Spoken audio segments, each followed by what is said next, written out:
All right. Welcome back to the Square. I am your host, Curtis the Fifth. And I'm Curtis the Fourth. And we are going to dive into the final week of the regular season in the NFL. Like I've said all season long, this is going by way too fast. We don't have enough football, and it's already coming to a close. We're at the season finale here. We're going to preview that this week. We are going to quickly recap Week 17. There was some craziness that happened, and there is a massive playoff picture shakeup right now that we are looking at in the NFL. So we'll dive into all of that stuff. We'll do a recap of Week 17. We'll look at the news, headlines, standings, and wild playoff picture and everything like that. We'll dive into our power rankings, our final power rankings of the season, and we will wrap things up with our game picks to wrap up the season. So let's go ahead. Let's start with the recap of Week 17. All the games were on Sunday and then on to Monday. We'll go through this pretty quickly because there were quite a few games that are inconsequential. There were absolute blowouts, but there are a couple that we do need to highlight. So let's start on Sunday, January 2nd, last week here. Chicago got a big win versus the Giants, 29-3. Andy Dalton looking like Mr. Average Andy himself. Saquon Barkley had a little sighting of him, 21 carries, 102 yards. But Chicago's defense came to play. Roquan Smith breaks the Chicago Bears single season sack record. Now he's up to, I think, 18 and a half sacks. But Chicago gets a big win. Nice to see that. And they've still are out of the playoffs, but they're starting to come around and make their record a little bit more respectable, don't you think? They're trying. They're trying, to say the least. Yeah. I'll give them. There's not much to say about that game. They should have beat them, and they did. They were at home. They got the job done. Yeah. All right, we can leave it there.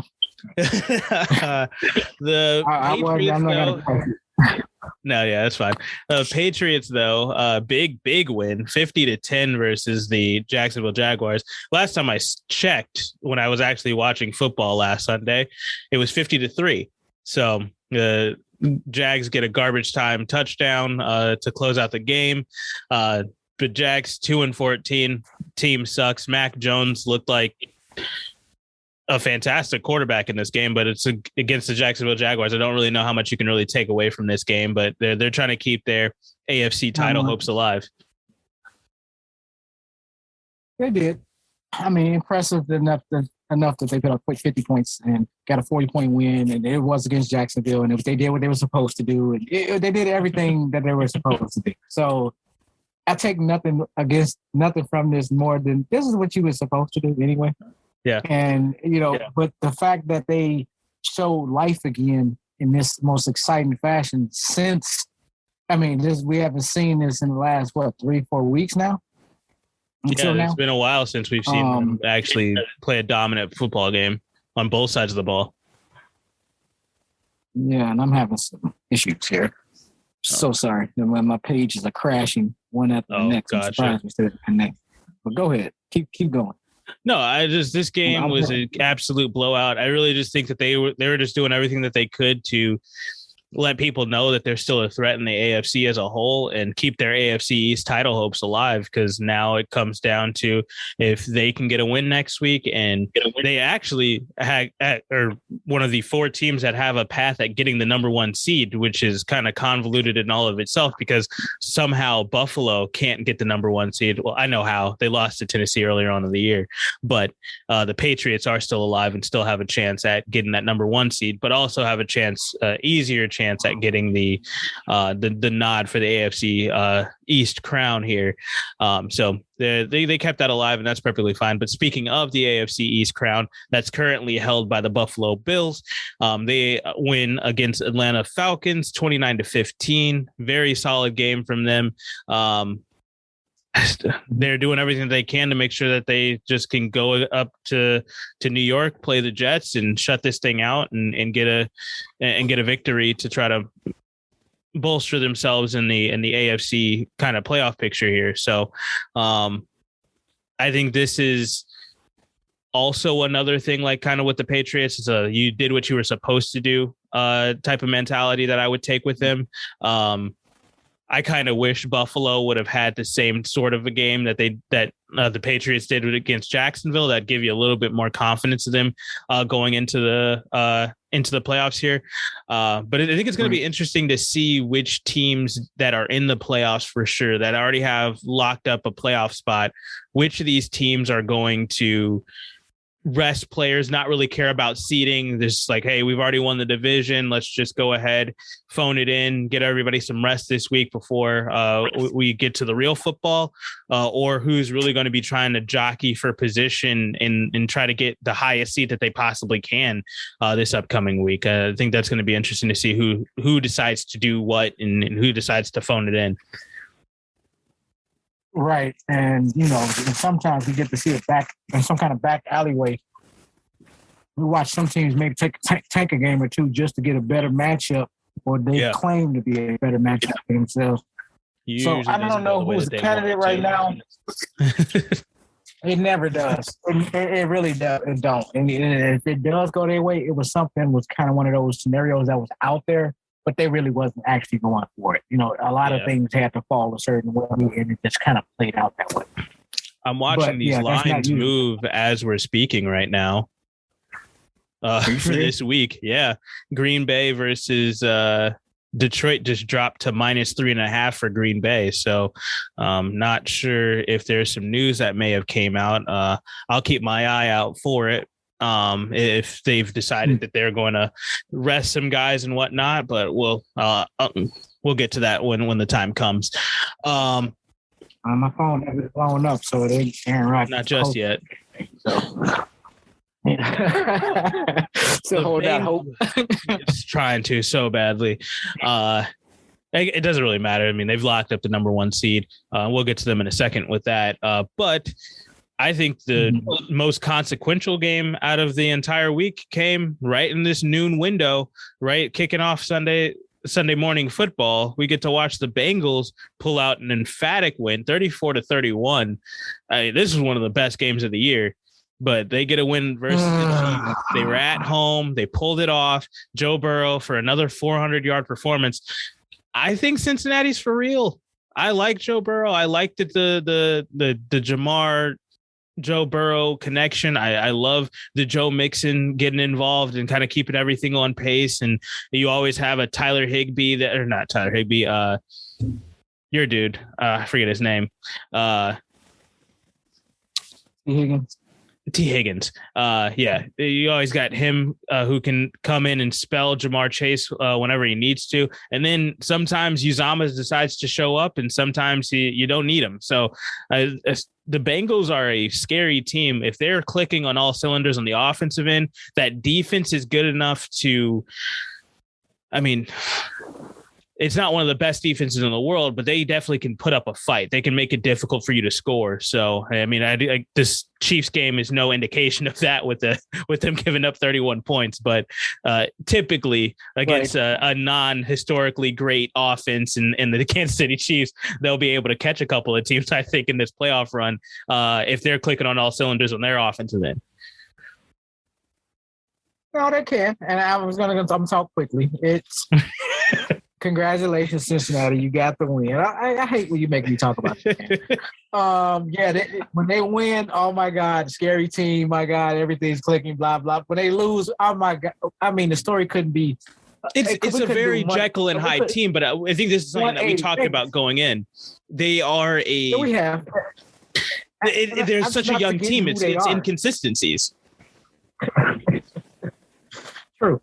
Which is why I'm not sitting there like, because I'm listening to some of these people on the mothership and everything. And, it's Cincinnati now, the team to beat. They're not even number 1 in their conference.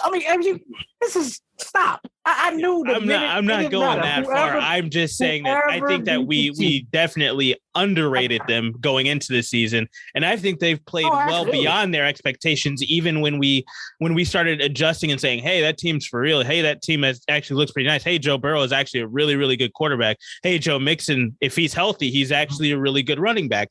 Like, I think we kind of even then we weren't giving them enough credit for what they're doing. Zach Taylor should be in the running for coach of the year this year, I believe. But Joe Burrow himself has looked far and above better than anybody else in his draft class for one, and he's looked like the best quarterback in that entire division. Well, absolutely. I mean, that's a hands down. I mean, this is not even. I mean, you're going up against Lamar Jackson in that statement. That I think that's what we're putting it up against. But Lamar Jackson hasn't been playing for the last few weeks because I guess recency bias with his ankle injury.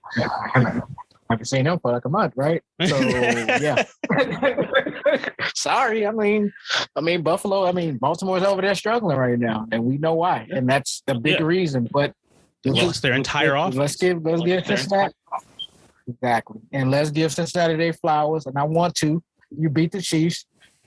It was a back and forth game. And it's, and I'm fine with that. I just knew that this narrative was going to soon follow right behind a win. Especially if they beat follow the the sentiment that they are the team to beat, but I think that they are a team that is very scary to play because it's really up to their guys deciding if they are going to be locked in for that game or not. That's how it is with young teams. They can try all they might, but if they're not chemistry wise in sync together to play a full 60 minutes of football, the whole thing falls apart. And that's where their 6 losses come. But when they are clicking on all cylinders, they were down 14 twice in this game. And both times they came back. Joe Burrow just didn't even flinch and just went out there and was just like, hey, Jamar's down there somewhere. I'm going to hit him. And Jamar would do the rest. And they just they attack a defense that sometimes that's a Jekyll and Hyde defense along with a Jekyll and Hyde offense. So it's kind of like, okay, well, this was just a bad night for Kansas City's defense, and this was everything going right for the Bengals offense when it needed to, because it was a little bit shaky there in that first quarter. They were down, I think, 17-3 at some point. Yeah, definitely went down 14-0 just to start the game off, but Chiefs, they left it out. They left one out there, and and look, they rolled off 8 straight before they finally got caught. And something like that. This was a big time road, loss where they damn near walked out of there with this. So I mean, take it for what you want to take. That's the other thing I think is going to be a big. I think it's going to be a big thing this playoff with a lot of these teams getting all of their fans back into these stadiums, just completely disregarding COVID. But with these stadiums finally getting their full fan base back in full force, Cincinnati's home field advantage is actually very nice. Like, they've got a fan base that is raring for them to win a playoff game. They are raring to see them at home in the playoffs. Like, I think it's going to be insane once they have locked up the division with this win here. So when they get a home playoff game, that is going to be one of the loudest stadiums of the weekend. I can see that. And I mean, man, this is a city that's been starving for some playoff football for quite some time, especially playoff winning football. Yes. So, and you got to like your chances when you got a guy like Joe Burrow back there. Yeah.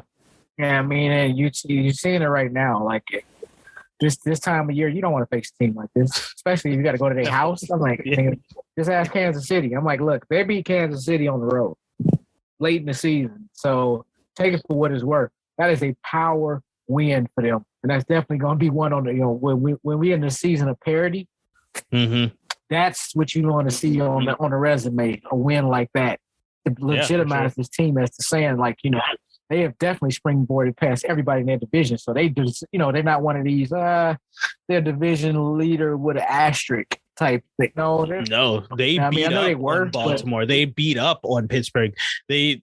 Cleveland, I don't think stands a chance next week against Cincinnati. Like, this is a scary team to play. Yeah.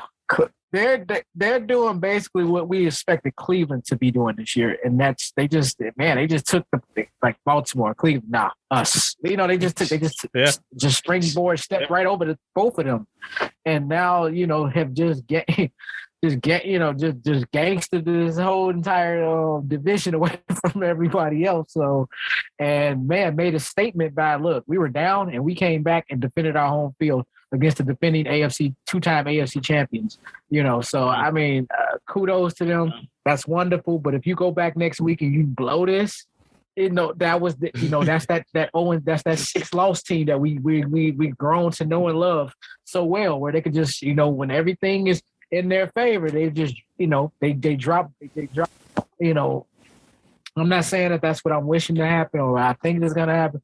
I'm just saying you cannot come behind this victory and sit here and play a goose egg. You just can't. They're going to have to at least – now, he don't have to throw for 500 yards either. But, you know what I'm saying, you're going to have to put out a nice showing and show that, what we've seen last week was not a fluke. Yeah, I think that's going to be that's going to be the question for this team no matter what, because we're going to be looking at a team that has such a young talent that emotional wins like this one, are they going to be able to have the maturity to, hey, we have to be goldfish either way, win or lose, forget that last game. We got another one coming up. That's a good point you made there. Now, the Dolphins just squandered their chances at ever having an opportunity of making it back into the playoffs after going 7 straight wins, after 7 straight losses to get to 8-8. To get to 8-7. They lose this game to fall to 8-8, and now we're out of the playoff picture. And Tennessee has jumped right into the number 1 spot after the Chiefs lose 34-3. Titans absolutely decimated Miami. Miami didn't stand a chance in this game.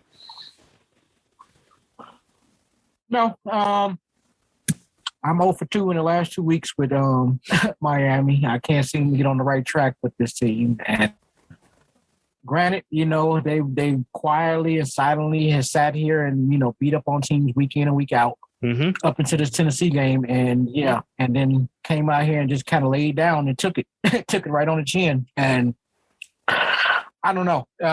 This is more of that Miami team we were so used that we got accustomed to seeing like back in September. Yeah. It's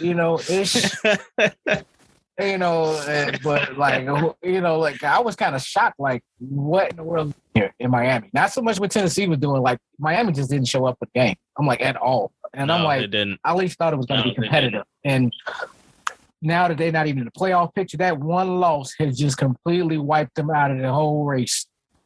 And now they're left with all these questions. I'm almost certain Deshaun Watson is on his way now, and and Tua is going to be gone. And because this, I mean, for the run that they were making, as quietly as kept as it was, just for them to fizzle out like this against Tennessee, it kind of accumulated. This is the culmination of what their season really was when it's all said and done. It's kind of a facade. It was a nice thought. It was a nice dream to it was nice to dream and it was a real nice vision and all of that, all those accolades, but they're out, and that's the cold hard reality is no one's going to remember that you won 6 or 7 straight down the stretch. No one's going to remember that outside of Miami and us. but 34-3, are you serious? Did Derrick Henry come back last week? No, but he might be back next week. You will, and I didn't want to segue just yet, but I had a couple more questions. I should have did it backwards and let you. Yeah. Sorry. Did Julio Jones finally score a touchdown? I don't think. No. Did he? Did he lead his team? No, it's absolutely not. That's the point. It's just how Miami. Seriously. This is why y'all not in the playoffs. It's games like this where Tennessee, I'm not taking anything away from Tennessee, but let's be real. If we really scaled back the rosters right now and seeing who's next man up and where we're at, it's everybody on every position is next man up for them. They like on their 3rd tight end. They're on their 4th and 5th wide receivers. A.J. Brown comes back, for his last 2 weeks, and he's been out for over, I don't know, a month and a half, 2 months. It's Julio Jones has been missing ever since he put on a jersey. And of course, we lost Derrick Henry, and then the carousel of backup running backs that we had all of a sudden. And some of them are hurt, some of them are not hurt. Somebody's on COVID, somebody's not on COVID. And yet Ryan Tannehill has found a way to right the ship and pull out these victories. They have not been very impressive. However, I can't sit there and knock the fact that they are winning and they finding ways to win. But how they found a way to just decimate, Miami, I don't understand. And that's why I was looking to Miami like, you know what, that just it's more fitting for how your season ended anyway, because that's kind of the team you were anyhow. Like you kind of gave us this false hope, like they were trying to make a turn, and and all the experts gave it to them in the offseason, last year, which I didn't buy into for whatever reason. But I was like, let's see what happens, and then the season started. They never quite ever hit that mark ever, And this game now that was kind of the coffin game.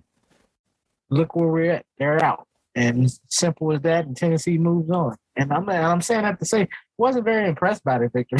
They just did what they needed to do to win. And I'm not knocking it. It's just Tennessee has just not looked impressive this year. And I'm sure I'm not going on a limb by saying that. No, it hasn't been pretty for them. It hasn't been pretty for a lot of teams though. So I mean, I think it is impressive that they've been able to get it done. I mean, getting 11 wins in a season where you lose your MVP player, you've lost all of your talent on the offensive end. Your defense has taken a step back. Visually, we're looking at this and it's just like, this should not be working. And I think this is why Mike Vrabel is going to win the Coach of the Year award, is because he got this team to get up and play football, good football, as ugly as it may have been, even when this team has just looked like outmatched in every facet of the game. But they pulled this one off. They are now in the number one seed right now, and they kind of control their own destiny with that. They get a win next week. Boom. It's all set and done. They are the number one seed. They can take a week off and they can make a move and have everybody rested and hopefully get quite a few more guys back for this last this little stretch run here in the playoffs. But congrats to them, Dolphins. You tried. And we are sorry to say that your season is over, and possibly the Tua era is over in Miami as well. Let's talk about. We'll talk about that in a little bit. That's all. You go ahead. I'll just. Yeah. Yep. Some other games that were pretty integral this week. The Raiders keep their playoff hopes alive and really make it tough for the Colts now. And the Colts are basically the Colts and the Raiders are now in the playoffs right now. Winning you're in type football right now when it comes to these guys. But the Raiders pull off a 23-20 victory. Last second field goal to win the game. Derek Carr trying to make every bid to return back as the quarterback for this Raiders team. Jonathan Taylor still trying to make that bid for his MVP award here. 20 carries, 108 yards and a touchdown. But these two teams really, they fought it out to the bitter end.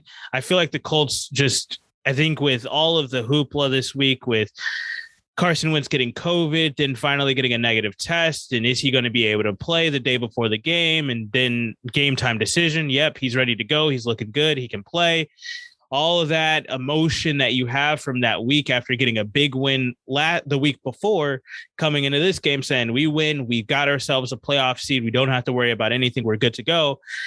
It just was too much emotion for them to be able to overcome it. And they got caught by a team that is fighting tooth and nail to try to stay alive amidst their hectic, crazy, emotional season. So I think it's going to be interesting to see if whether either one of these teams make it in or not, or just how things play out this final week. This is going to be one of those games that you look back on and it's just like, wow, it was right there for the Colts.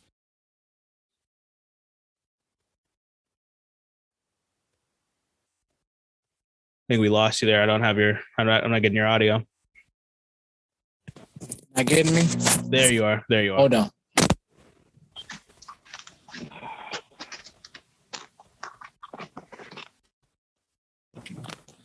Sorry about that. We got your audio back now. With these different.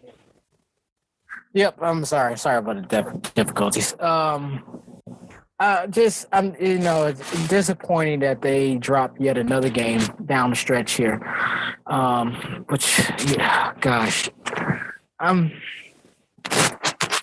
I'm struggling with Indianapolis right now because it's like win a game, lose a game, win a game, lose a game. They just, they can't seem to get out of their own way, and their schedule has been relentless, to say the least. And I want to be the first to say that about any of these teams who have these really tough schedules. It matters, and for sure, to get caught by Vegas. I don't think this was more about Indianapolis slipping up as opposed to they have just been up against it damn near every single week this season. When a Vegas team can come in and just edge you, because basically Indianapolis offense just disappeared virtually about mid third to the fourth quarter was gone. They just couldn't get on the board anyway. It's one of those things that it frustrates me personally, just as a fan. It's because I'm like, I know the Colts are like 1,000 times better than the Raiders, and I know I'm trying to sound like I'm just the negative guy who going against whoever the one, and now he's just spouting off why he don't like why this team. It's not that. It's the Raiders had already showed us what they were a few weeks ago. That didn't change. And Indianapolis had also showed us a couple weeks ago that they was really that team, and I still think they're that team. Their schedule is a reflection of why they have so many losses right now. And I'm like, given that same schedule to most teams will have the same record, if not worse. And and it's just one of those things where I was shocked. One, that I'm like, how in the world did they get railroaded by the Raiders? And I know Carson Wentz didn't really practice, and I understand he had COVID. But, I mean, if he came back that fast, I don't think anything was really wrong. From a physical side, I can't say it was or wasn't, but it doesn't seem like physically he would have been kind of impaired. I think it's still just like the emotional toll that takes on a team for a week that you just got one of your biggest wins of the season, coming off of a Christmas Day win. You're going into a situation where, okay, we fought all this way. We had all these injuries. We're still winning games. We're still playing really good football. Boom. Quarterback, we're not going to have them for this week. We have a chance at locking up a playoff spot. Excuse me. But regardless, we're not going to have our quarterback going into it. And we saw what this team looked like with Jacob Eason. We saw what this team looked like. I think it was Fromm was the other guy earlier this season too. It wasn't pretty. And Carson Wentz is really one of the key guys on this team. You lose him and you kind of lose half your offense. And with that, you kind of lose all of your offense because then everybody's just looking at Jonathan Taylor. If we stop him, we beat the Colts type situation. But right with all of that, on top of the fact that it quickly turns around, everybody else is getting COVID. This Raiders team realizes that they have a really good opportunity now to try to win this and get back into the playoff discussion this week. And then on top of that, out of nowhere, Carson Wentz didn't have a positive test. It was a false positive or it was a negative. And it was an inconclusive. Like, we don't even know what that situation was. No clarification on it. Just, there's a possibility that he does play. And we're like, okay. I mean, we were talking about it on the podcast last week. Is he playing it? You just get the confirmation that he's off the COVID list now. And there was no real kind of clear communication to the media anyway. And then we're looking and trying to say, okay, well, is Carson Wentz ready to play? It's Saturday. It's the day before the game. I mean, he obviously isn't going to lose all of his physical ability, but did he actually have COVID? Is he feeling a little bit sluggish and he just now is over it? I mean, we just had COVID. I mean, I just got out of it and I still feel some congestion even though I have a negative test. So it's just, there's so many questions to what is happening with this team and how this last week has gone for them emotionally. We have no idea what is going on with them. And I think a team like the Raiders, who are doing everything that they can to prove all of the doubters wrong, that they're just a team, kind of a lame duck team or something like that, comes in and they fight tooth and nail. I mean, we saw the effort it took for the Raiders to win this game. It shouldn't take you that much for a team that was so emotionally and mentally distracted this week. It should not take you the very last play on a miraculous play by Hunter Renfrow to get you down into field goal range, and then up against the clock, got to get in there and kick that field goal with Daniel Carlson, who has been quietly one of the best kickers in the league now. Like, it shouldn't take all of that to beat a team that was so emotionally and mentally distracted this week. So I think this game even more highlighted the fact that the Raiders are just a more of a lame duck team than we previously thought. In my opinion, I don't really have anything against the Raiders. It's just like, you guys have been through so much. I just, with all of the stuff that you've been through this season, there's no way you should be in the playoff discussion right now, but it's props to them for continuing to fight. Yeah, exactly. And I mean, you sounded like me, and I'm over here apologizing because it sounds like I'm being negative. I'm not. We're just giving analysis here. Yeah. And I'm just calling it as I see it. If there is some context behind this. And hell, if anybody listens to the last few episodes from the last few weeks, you would understand where we're coming with the Raiders. We have been up and down. There's no one on this podcast that's against the Vegas Raiders at all. However, there has been a yo-yo team all season. and you know what? It would be fair, technically. I'm kidding. But with that being said, which he is, and that's fine. But that's my point. It's the freaking Raiders. And Vegas got paid this. Because for anybody who was just like, you know what, I'm just gonna go ahead and I'm gonna let it all ride on black over here. And somebody got paid big time, because there ain't no way.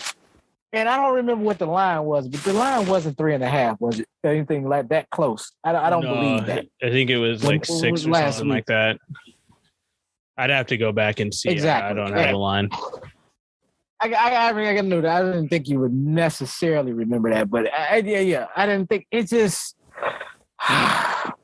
Congratulations, Raiders. I get it. I'm struggling with this game and that Chiefs Cincinnati game. It's just like, to the winners, I congratulate you all, but it comes with an asterisk, because I have a commentary behind the asterisk. It's not that you did something less than what you were supposed to. For me, you did the unbelievable, really. To be honest, I mean, I'm oversimplifying it, but that's what it really comes down to. You did the unbelievable, it just, and this one is the cake. I like, come on, Indianapolis, seriously, what happened here? Yeah, there's not much more. The Raiders was dead in the water. Yeah, I'm just, and I don't have much more. We can move on. Congratulations, Raiders, to Indianapolis. I'm sure that they're a win in their end scenario. Did I got that right? Yeah, with them going up against the Chargers, there's a win and in scenario with both the Chargers and the Raiders. They literally are in playoff mode right now. You win, you're in. You lose, theoretically, you're going home. Technically, they still have a chance at making it if they lose. Colts, same thing. You win and you're in against the Jacksonville Jaguars, which is actually, if they lose against the Jaguars, it opens up a whole world of possibilities for other stuff to go down. And we'll get into that in a little bit here. But yeah, the Raiders themselves they fought themselves into, all right, week 18 is now playoff week for them. Now, the Buccaneers, there's not really much to take away from this game outside of the fact that the Bucs almost lost to the freaking Jets. So I think everything that I was saying about the Bucs going into the season is true. They're a good team, but I don't see them winning the NFC, because what the heck was that? But outside of that, I think all the news comes from Antonio Brown. I've got more on Antonio Brown and his situation with the Tampa Bay Buccaneers in the next segment, so stay tuned for that. But for the game specifically, go ahead for the game specifically. And for the game. And then when you're ready, this is just a segue for when you're ready to get into that in the next moment, but next points. But he cost me my fantasy championship. That's all I want to say. We'll talk about That's it. That's all I gotta say. For the football game specifically, because we don't have a segment for that. We'll talk about it in that segment because we'll talk about Antonio Brown specifically. This game, though, I am gross. This is what makes me so grossed out by the top of the NFC right now. You barely are squeaking out wins against teams that should not even be in your caliber of football team. Like the Green Bay Packers, they struggled against a Lamar Jackson-less Baltimore Ravens team. They struggled against a injured Cincinnati Bengals team. Like, yeah, I don't like it. I don't like that. Does not give me any confidence in you as a team. Buccaneers, you're struggling with a already eliminated for the last 5 weeks of the season. Team can't get out of their own damn way. You're struggling against the New York freaking Jets, who have 2 winning seasons in the last 20 years. Like, yeah, this is horrible. Like, I don't really that props to Tom Brady rallying the team after the Antonio Brown situation, pulling off the win and whatnot. Michael Carter didn't even have a good game. How are you struggling against this team? Yeah, and I mean, it really. I mean, as you already know, all those questions got answered only in the fourth quarter, because up until that point, they was getting handled by the Jets, and I'm like, are you? I almost went to the box score like, is White Mikey? Because that's the only thing that makes sense to me. Like some anomaly had to happen. Because I know Zach Wilson ain't doing this. Zach Wilson was in the game. He was though. Okay, I am in the twilight. That's what I'm saying, and that's when I knew I was in the fantasy twilight zone. Because I'm like, this is not gonna bode well. And now back to this game, it did well. And like as you were saying, better, gamblers, people were laying bets, got something on the line, whatever the case may be, parlays, whatever the case. Man, stay clear away from Tampa, because a game like this is it's exposing. Because the question is, what in the hell is wrong with this team? And we've seen flashes of this all throughout the season, and you've hinted at it. And I haven't said much. I just been, because truth be told, I just want to see them lose. I don't have anything against them. I'm like, man, you already beat my team last year. I don't need to see that again. So, bye. But I heard the Tom Brady thing, I don't know, 20-something years of my life. I'm good. We've changed, it's time to change the page anyway. So just to see how I don't know what the hell was going on, but they just did not seem to be mentally into this. And correct me if I'm wrong. What is going on with Tampa Bay's defense? That defense has been suspect all season. That's what I've been saying from when they were playing up against Dallas.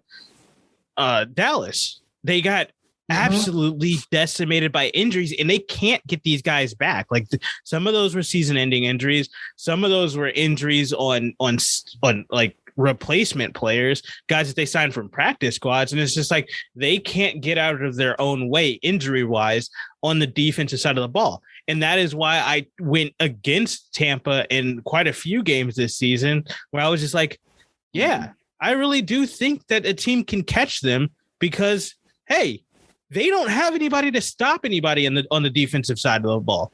They've got a decent front line, but even that's been injured for most of this season. Like, I don't think that they've built any in. That's one of the biggest things about defense in the NFL. Chemistry is huge. They have none of that this season. I don't know what lineup you can try to possibly put together that's played multiple games together this season from Tampa. I don't know either. I was still stuck at the place where they were able to bring everybody back. Now that hasn't seemingly worked, which I said it wouldn't work the second that they did it. From that now.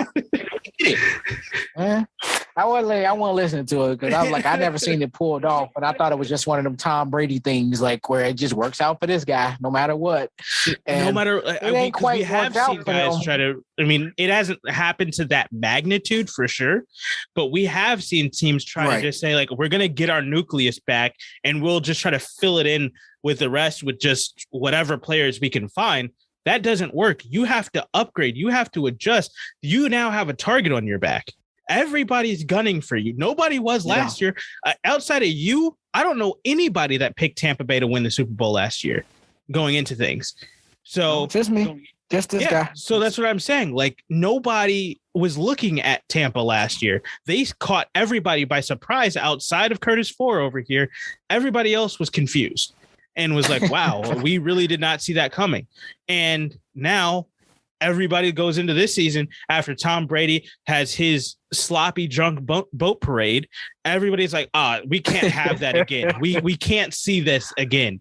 So everybody's gunning for this team. You can't just come back with the same crap and expect it to work again. A team like the Jets almost caught you doing that. No, I get it. If it ain't broke, don't fix it type of thing. But okay, there's some breaks. It's the NFL. There's some fractures. You got to fix it all the time. Right. You always have to adjust. That's literally the model of New England. We don't give a damn what week it is. We're going to create a new game plan.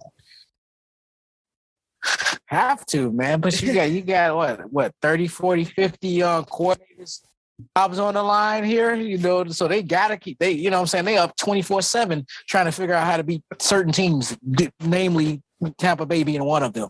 What I'm saying? Thinking up different ways. I'm just making that point. Like, Tampa walks into the season like, hell, shit, we just gonna run it back. You just gonna run it back, huh?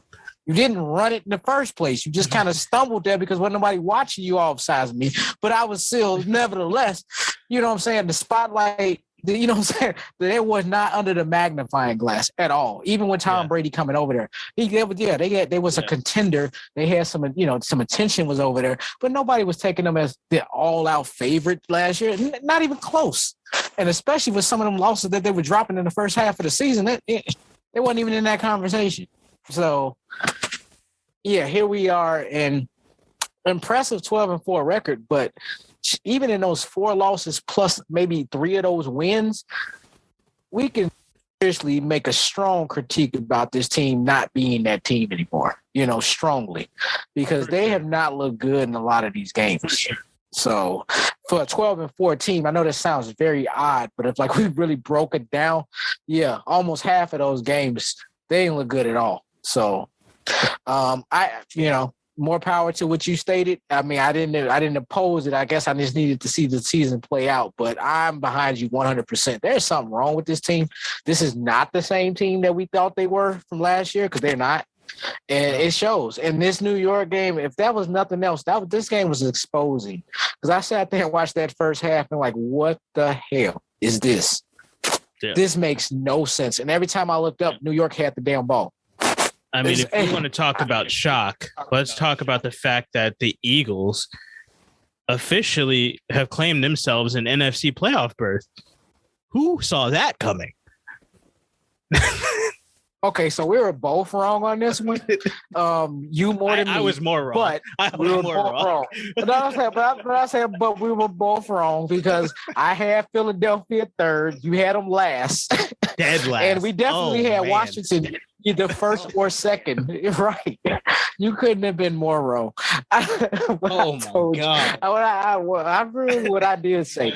I said, I don't know about that. Look, I said, I know I got them slated at third.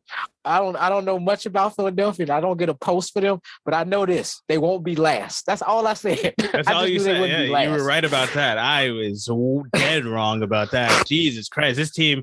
And here's the thing. I have come to enjoy watching Philadelphia this year, specifically for Jalen Hurts. But for some reason, Philadelphia doesn't like Jalen Hurts. I don't understand this. I don't understand this narrative that it's time to move on from Jalen Hurts. This man just got this crap roster into the playoff contention. For one, he just clinched a playoff berth with this roster, and with all a rookie head coach, a no offensive line. They didn't do anything to fix the team and get more weapons. Like Devontae Smith, yes, has been very nice, but we still have times where we're throwing to Jalen Reagor, who's dropping wide open passes on 4th and 2 and can't get a first down. There's so much going up against this team, but Jalen Hurts has been one of the most fun people to watch this entire season. I will say Doug Peterson was right. He is a guy that can win you games. He is the bright spot of this Philadelphia organization right now. And for anybody in Philadelphia or just watching football in general, if you think Jalen Hurts is the issue in Philadelphia, you have just blatantly told me you do not watch football. You can't, because I mean, he is really the only bright spot that you could take from this offense and be like, you know what, we're good here. You can't say that in any other position on the offense, line included, where they like, we're good where we're at. You know, no, Jalen Hurts, y'all got y'all quarterback. Now y'all need to get players to put around this guy. Now, apart from, you know, Smith, the new wide receiver, let me digress. This guy did show that he belongs there. Jalen Reagor. Gotta go. Oh my God. Jalen Reagor is trash. You know what the funny thing is that they could have had Justin Jefferson and Devontae Smith. You told me this before. I don't even want to hear this. It's absurd. It is so absurd based on you. Based on the fact that you're saying this, you remember the hype that Jalen Reagor got last year? Yes, and I didn't understand. I was like, this dude was okay in college. He was okay. I didn't even see him in college. This guy was supposed to be like the number one guy coming out. Like, I'm sitting here like, oh, I'm gonna kill him in fantasy with this one because ain't nobody paying no attention. He was so not so great that, you know, what would happen is he got in his own way, got injured before the season started. Yeah. So I was like, okay, I can back off. Nobody's paying attention. And then they tried to they tried to recycle the conversation back up like a week 3, week 4, week 5 somewhere. And we still been waiting for Jalen Reagor till today. This is the following year. We're at the end of the year. That dude's a complete bust, miss. Say whatever you want to say. All the bad sentiments I've had about players, he's just a miss. I'm not saying that he's not talented. I'm not saying that he's not athletic. Whatever they said that he was supposed to be, he has not shown an ounce of that. Smith has. So, oh God, yes. Smith has been.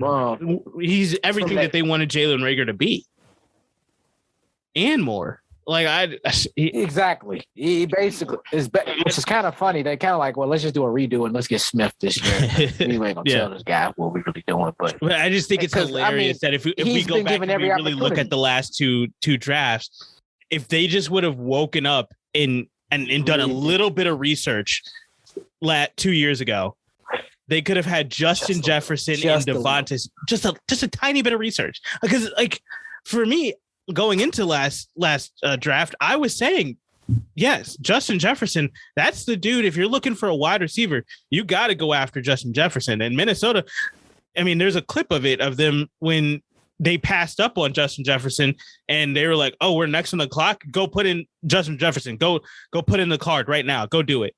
And for Minnesota to realize the talent that they got in Justin Jefferson, and for Philadelphia, who truly needed a wide receiver at the time, for them not to see what was sitting right in front of them, I'm like, all right, you guys need to fire every scout in your entire organization, because that is the worst miss of draft, like in recent draft history. I mean, outside of Chicago going and trading up for Mitch Trubisky, Philadelphia passing on Justin Jefferson is just one of the most egregious things I've ever seen.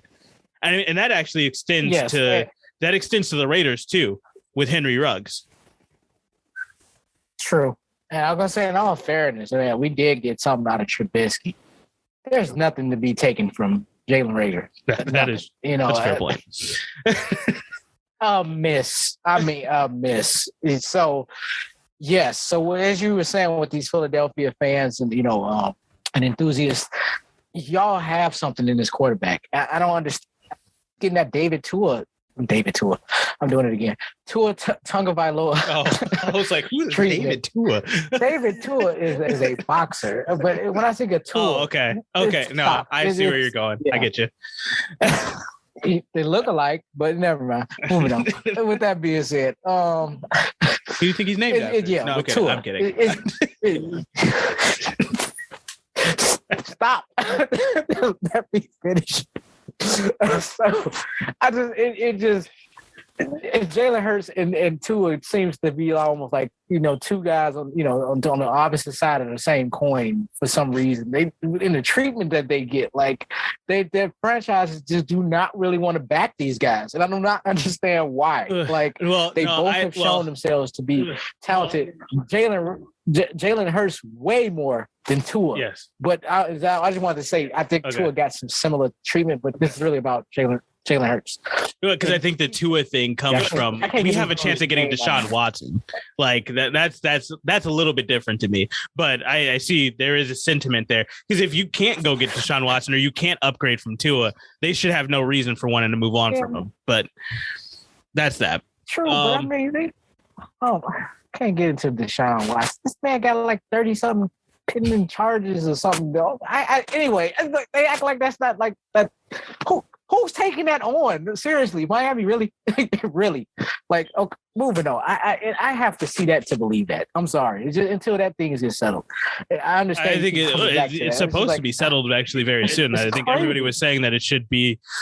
We're looking for things to be wrapped up before the end of the season, so that once we do hit next off season, everything can just go as smoothly as possible. So. We should have some more clarification in the coming weeks, but we'll keep an eye out for that news. You guys will hear it here when we get anything coming across the ticker here. The Rams, they give themselves a little bit of a better opportunity of winning their own division here. They struggled against this Ravens team, but they were on the road on a short week and whatnot. So I don't want to kind of bash them too much, but Matthew Stafford needs to play better. The Ravens, though, they're in a situation now where they need a lot of help to get into the playoff picture here. So it's looking real uphill for them to get into this thing. So it's a tough one for them. Explain to me. They struggle. They find some way to struggle against Green Bay, but virtually handled the Rams for the entire damn game, almost. Really?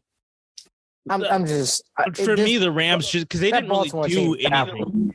Yeah, well, but they really didn't do anything to be on top of the Rams at all. The Rams were just shooting themselves in the foot the whole game. The second that the Rams in the fourth quarter were like, okay, well, we got to win this game. Well, we can't keep playing around with this team.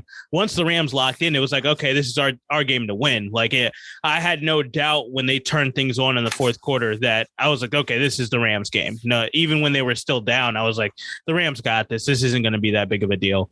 I personally was not too worried going into the fourth quarter. But it is still like Stafford the last 2 weeks has had, I think, 5 interceptions and 6 total turnovers. It's like, dude, you got to protect the ball. We're in playoff mode now. Let's protect the football. Let's play smart football. Even though you had 309 yards and 2 touchdowns, we can't have 2 interceptions and a fumble in the game as well. We need to protect the ball. Every possession matters at this point of the year. Let's get the win. Let's win the division. 2, let's get the highest seed we possibly can. Let's get home field for as long as we can in the NFC. Got to stay away from Green Bay as long as we possibly can. It's kind of the sentiment there. And hey, it's going to come down to honestly, I think the NFC race comes down to, does Matthew Stafford play his general 250 yards, 2 touchdowns, no interceptions? If he can have that stat line throughout the playoff run, this is the Rams to win. Their defense is good enough to hold teams to under 20 points. Their offense is good enough to score more than 30 points. So it's like, all right, Matthew Stafford, just don't give them extra opportunities to beat you. That's all it comes down to. Yeah, correct me if I'm wrong. Isn't in the last 2 games, isn't he averaging like 2 interceptions and a fumble per game? I think specifically he's averaging, I think it's 3 interceptions. He's only had 1 fumble the last 2 weeks, I think. But he had 3 interceptions the week before. Okay. And then he had 2 interceptions and a fumble this week. He's averaging 3 turnovers a game. 3 turnovers. Okay. Maybe I got it like that. He's doing too much. That's all I know. Yeah. Too much. And that's what I'm saying. I think they need to protect the football. If he plays better football in as long as he, like I said, 250 yards, 2 touchdowns, no interceptions. If he can have that stat line for 3 games, this is a team that's going to be in the Super Bowl. All right. Strong words. That's how I feel. I've been saying it all season long, and nobody's really listened. So I'll leave it at that. Divisional matchup. Still not listening at 12-4? Still not listening. Chargers get a big, massive win that they needed. They needed this win. 34-13 against the Denver Broncos. Denver really never stood a chance without Teddy Bridgewater in this game. And I think Drew Lock ended up getting injured in this game, if I'm not mistaken. But regardless. I think he did. Yeah, the Chargers, they held on for dear life, and now they come down to a win in your end situation with Vegas. So there's really not much to take away from this game. This is a Teddy Bridgewater-less Denver Broncos teams. You did what you were supposed to do is kind of where I fall. Yeah. In this case, because it was just at that point that, they would have lost this. I would have been up a wall. Because you already know I got a laundry list of losses that they've already dropped, and and I'm already on the fence with this team. Which 9-7 is about where they should be. Like everything. Congratulations, Chargers, because I'm hearing myself. I sound negative. Congratulations. They won a game that they were supposed to win. Is it divisional rival? Yes, but you ain't got any business losing to the Denver Broncos that started Teddy 3 quarterbacks and none of them were Teddy Bridgewater. Yeah. Exactly. Still in my thunder. Yeah. But yes, Drew Lock was if he was out, he was only out for 3 plays. So maybe he did play, but look, I'm gonna put it like this. It's Drew Lock. He plays so poorly, you would think he was put out the game. Period. That's no pun intended. It is just Drew Lock is just not that efficient. He can go out there. He can run an offense. He understands the play calling, but his execution, whole nother conversation. So, with that being said, I had such high expectations for him a few years ago. It's been so disappointing to watch his like demise the last 2 seasons of just how bad he's played. Yeah, I would think the stat line of 18 for 25 and 245 and a touchdown sounds great with no interceptions and 1 sack. But when you got a QBR of 18.7, it's just bad. Enough said. Let's move. Let's move on. It's Drew Lock. You're not going to win with this guy. So Chargers, congratulations. You won what you were supposed to win. You position yourself to still stay in the playoff race, and that's going to make for exciting football in Week 18. Thank you. Thank you. And thank you. Because up until that, I have nothing positive to say about the Chargers. Go ahead. Moving on. Yeah, San Francisco gets a big win, 23-7 versus the Houston Texans.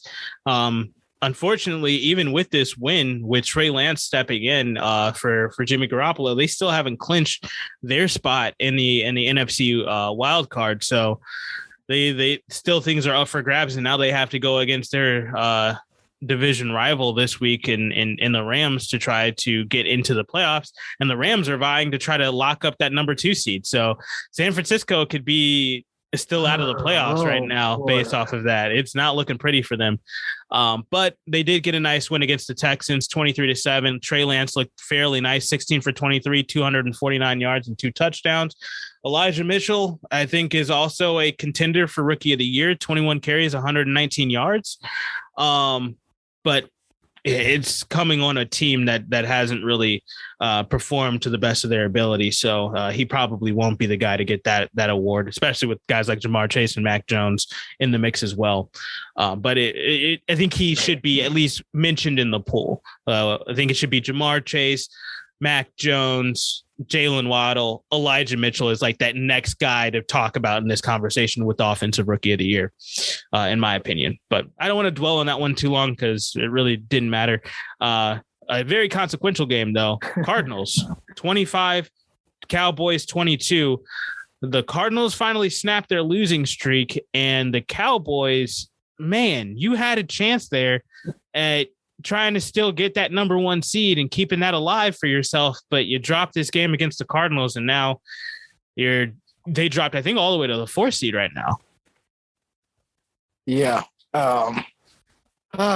It's going to be rough. And by the way, Michael Gallup has a season-ending Achilles or ACL, Achilles, something in his leg absolutely exploded in this game. So he is not going to be with him for this playoff run. Torn ACL. It's in the injury report. I just haven't read it in a while. Yeah. So, I mean, but he suffered that immediately as the play played out, and he did not move immediately. So, yeah, it didn't look like what it was. It just was like, okay, he's not moving. He's staying down there. He's favoring his leg. And no one knew what had happened until, he got carted off. And they were like, it didn't take long for them to rule out what it was, Yeah. So it's a pretty distinct injury. He was out for the season. Yeah. So it just, and then you look at the play, it's like, where did he do it? It was a real freakish play because nothing in the play showed me ACL tear, nothing. Those are the scariest ones. Though. I don't know what it's supposed to look like. Yeah, it was like the Derrick Rose thing. Like, okay, what just happened? Let's not even talk about that. He just walked off the court. No. But that's, when we talk about ACL tear, that's the first thing to come to my head every single time. Don't make me depressed. I don't even want to go back to that. And that's the thing. It doesn't even, and that's my point. It's a whole different sport. It's just the injury that transcends sports. This ruined my whole day bringing that crap up. That was so unnecessary. I'm just saying, but yeah, I'm just saying. We talking about Michael Gallup, though. I gotta go out there and just bring up one of the worst times to be a Bulls fan. Oh God, really? Not one of the worst. It had to be almost damn near the worst. Apart from dismantling other I'm lucky I wasn't around when Jordan retired, because that must have been a hard time for people too.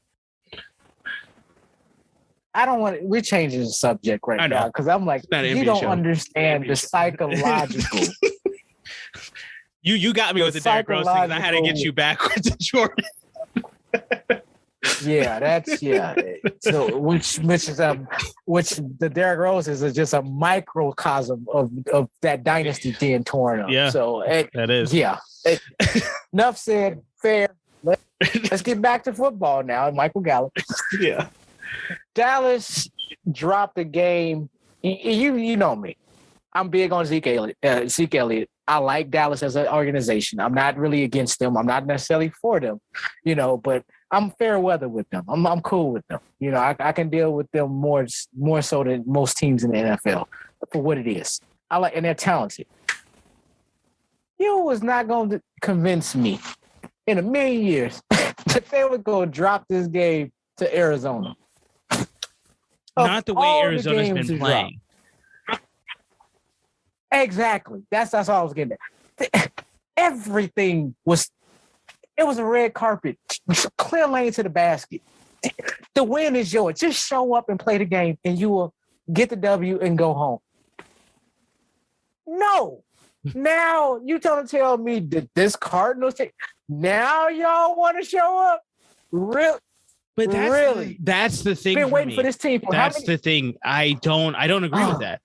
This is not a Cardinals showed up for me this game. Watching this game, I was so disappointed in both offenses. I was just like, this was, what this game reminded me of? If you want to go back to early on in the season, I can't remember what week it was. I think it was week 3, Thursday Night Football, when Washington took on the New York Giants. It was just missed opportunity after missed opportunities on both sides of the ball. Everybody looked bad. This game made me so skeptical of Dallas after coming off of a 56-14 win against Washington, a divisional rival that, again, you've stated a 50-50 matchup, usually how it goes. And they go into that game and they absolutely mop the floor with Washington. To come into this game and just come out. I know, yes, Michael Gallup is a very integral part of this offense. I don't care how early on he got injured.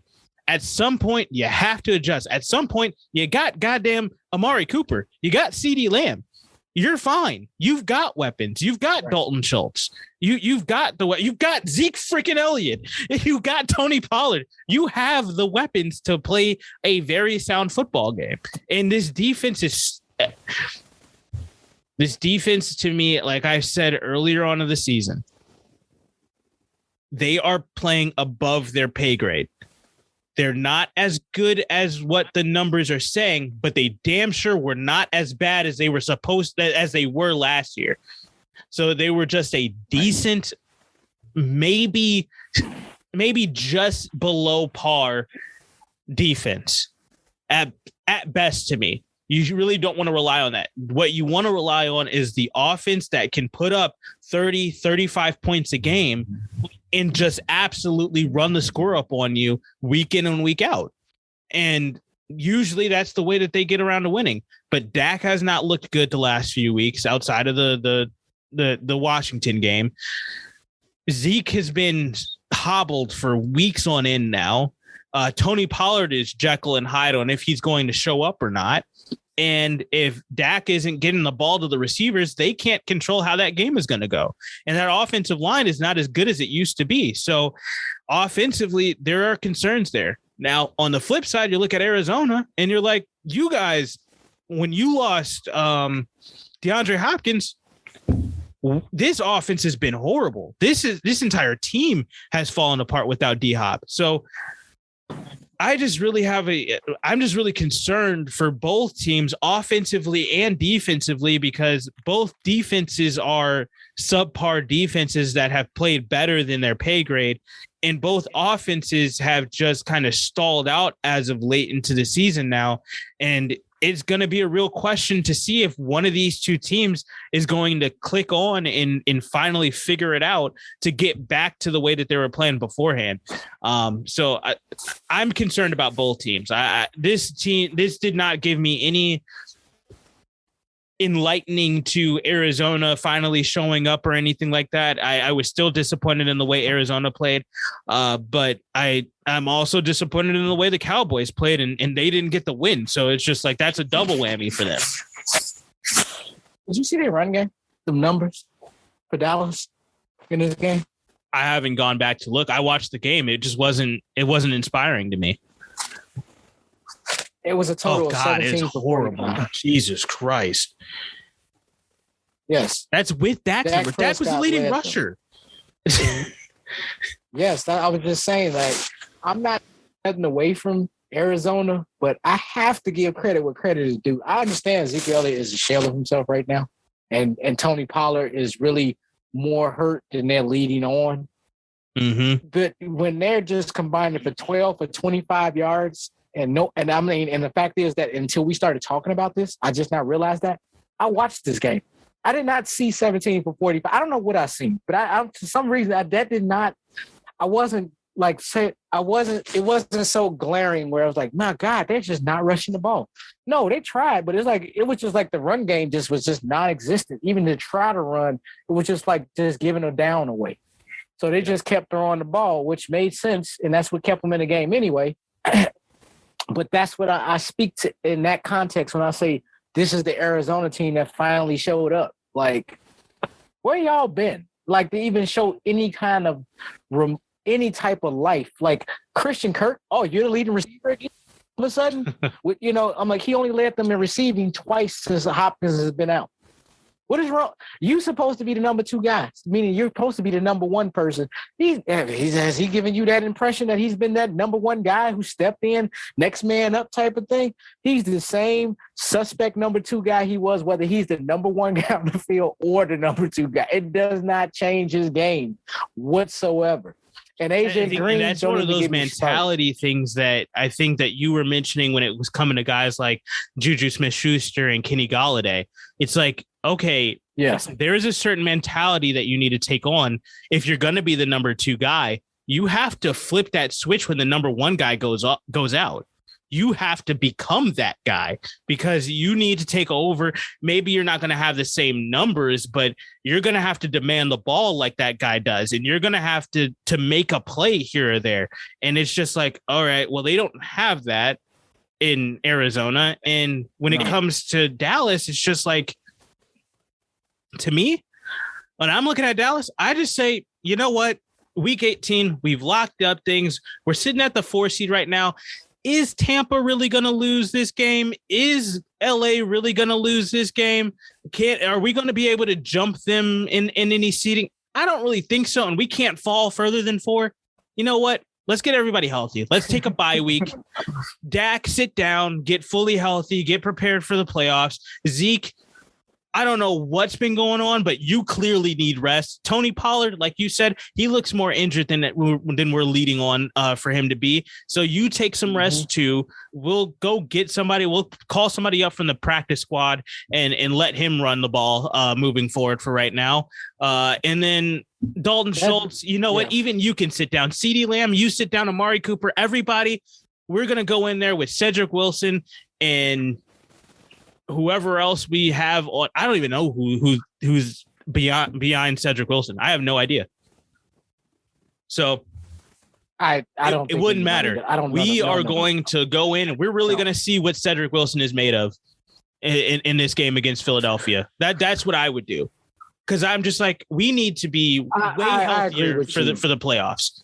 We need everybody at their full potential.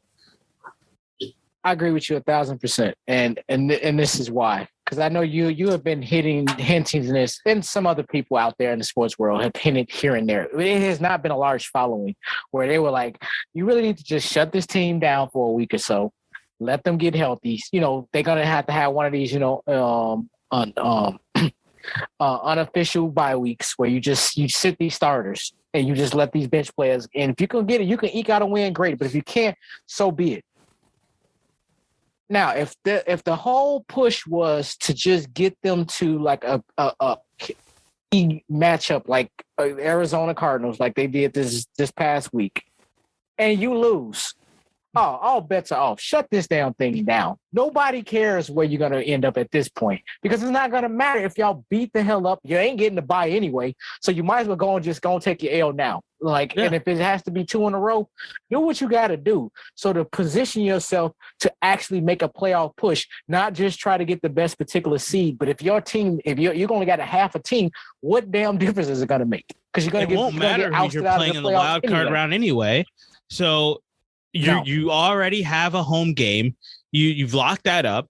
You're not going to have to play Tampa Bay or LA in this game. And you're not, I highly doubt Tampa's going to lose to Carolina, and the Rams are trying whatever they can to get the number 2 seed. So, and they still have to win their division. So they're going to go and do whatever they can to win that game. So for you, it's just like, all right, well, if they're going to do everything and then we do everything that we can to win our game, it's not going to matter. We're not going to jump ahead of anybody. We're going to be still stuck at 4, regardless if we win or lose. So let's just phone it in.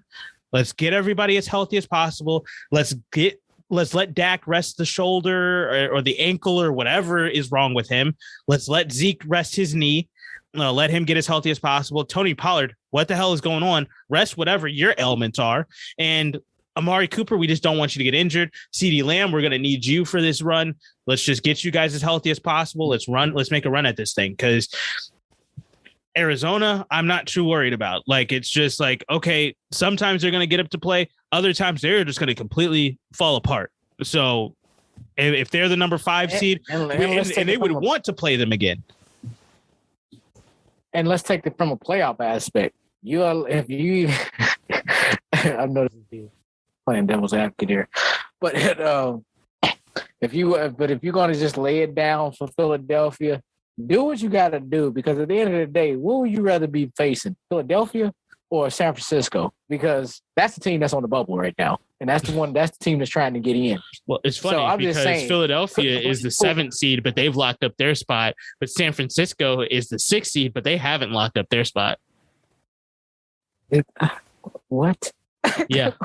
How is that even mathematically? Never mind. I'm sure you'll explain it later, and that's fine. I don't know how that has happened, but I do know that is the case. So.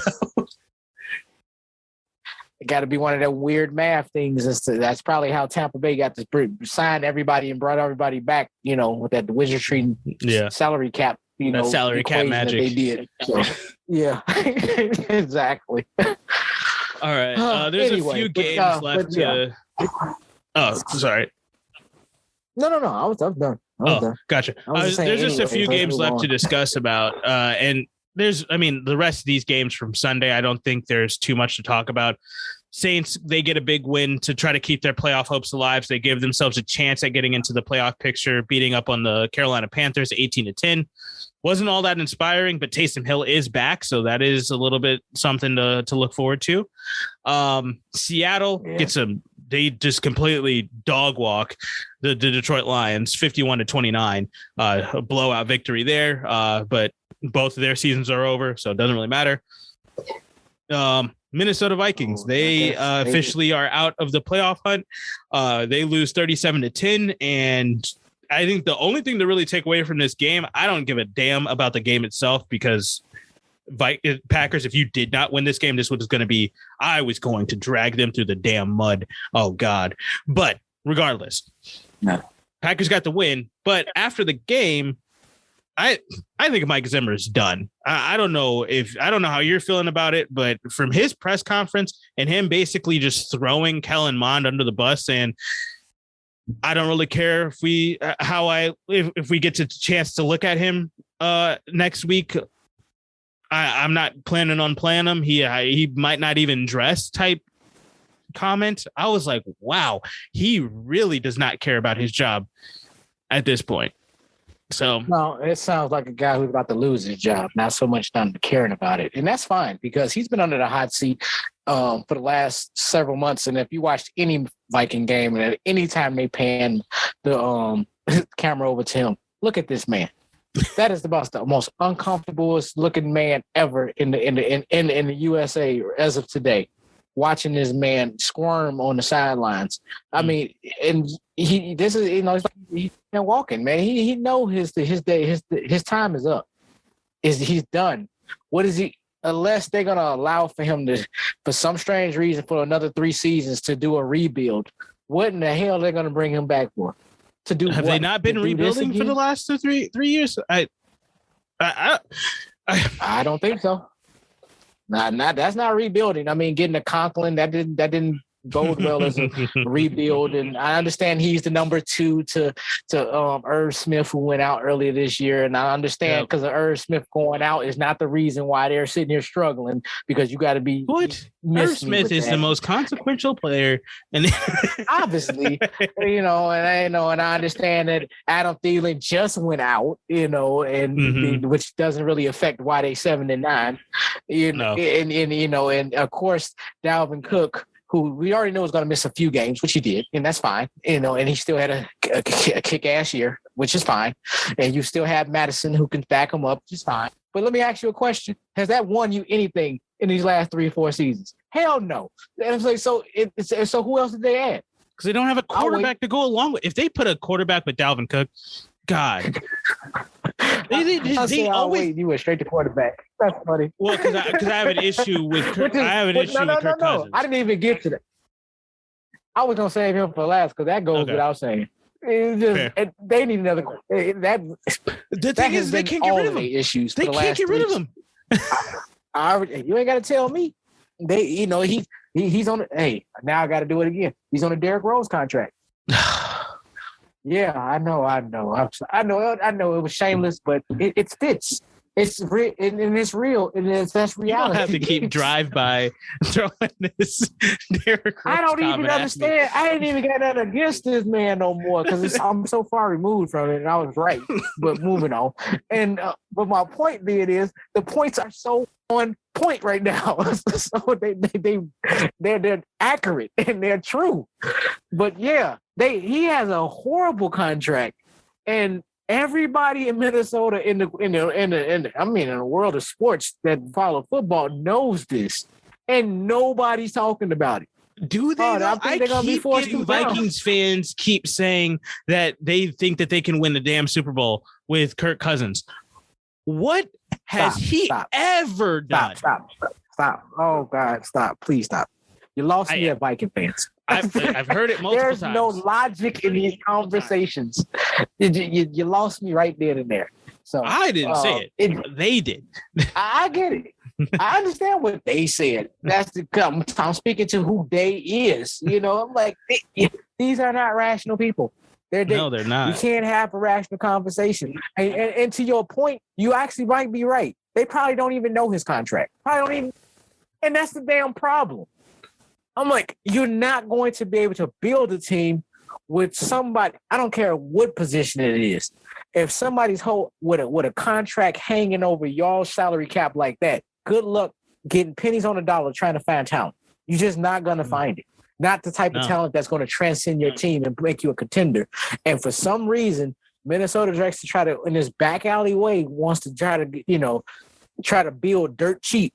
You know, I mean, if you want a blueprint for building dirt cheap and doing it the real trashy way, let's look at some of the Chicago organizations in the past. They'll show you the blueprint on how. I was just about to say it. Just look at Chicago's model. They keep going with the broke, like the cheapest option and the bargain buy type guys that they're going for, just to try to save face on a couple of things here and there. Squads and yeah. You already know Johnson, practice squad sensation. I'm telling y'all, man, what this guy did at minicamp, I'm telling you. Super Bowl, Brian Nall for 4 damn years. Are you really thinking that we're going to do any? Sorry, we were talking. I gave you a fictitious subject. He came right there and just put a name to it, gave a whole characteristic to it and everything. Brian Nall. Enough said. All right. Let's move on to a different divisional Brian Nall enthusiast, an apologist. I'm so sorry, Brian Nall. No, I'm not. Right now, you're trash. Steelers, though, they got to send off. You won't let me move on. The Steelers went ahead and gave Ben Roethlisberger the best send-off that they possibly could. And I guess that's one thing I did not take into account when I was picking this game, is that this was going to be Ben Roethlisberger's final game in Heinz Field. And they got the win. I have no idea what we're getting. I'm sorry. Go ahead. I'm sorry. No, the only thing I wanted to say is that this guarantees that still to this day, Mike Tomlin will still not have a losing record in the NFL. A 26-14 victory versus the Cleveland Browns.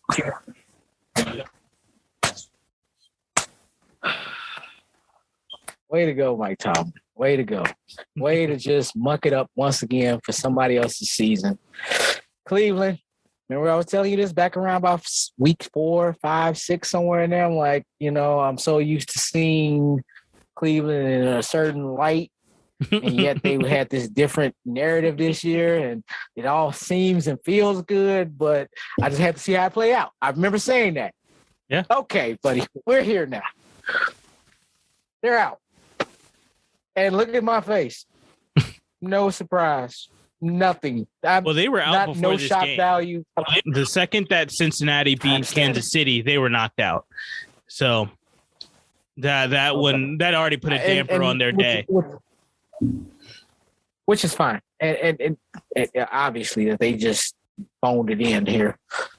Showed no divisional pride whatsoever. Not at all. And with that being said, this is the Cleveland team that I know and love. The team that just finds a way to not find a way.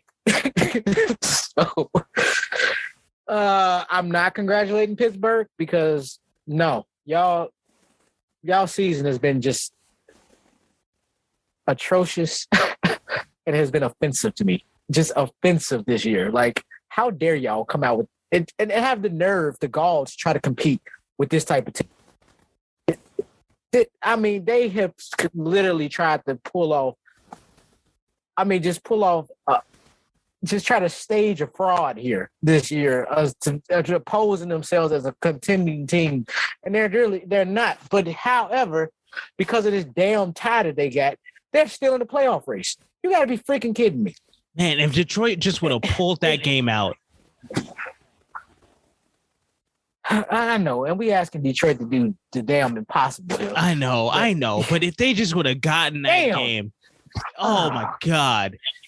But that was what I was saying when it happened. I don't want to get it. I don't want to go back 7 weeks to talk about that, but that is one of those things that I think we're going to remember for quite some time. Is just this is a historical franchise that lost to a historical sucky franchise, or should have lost to a historically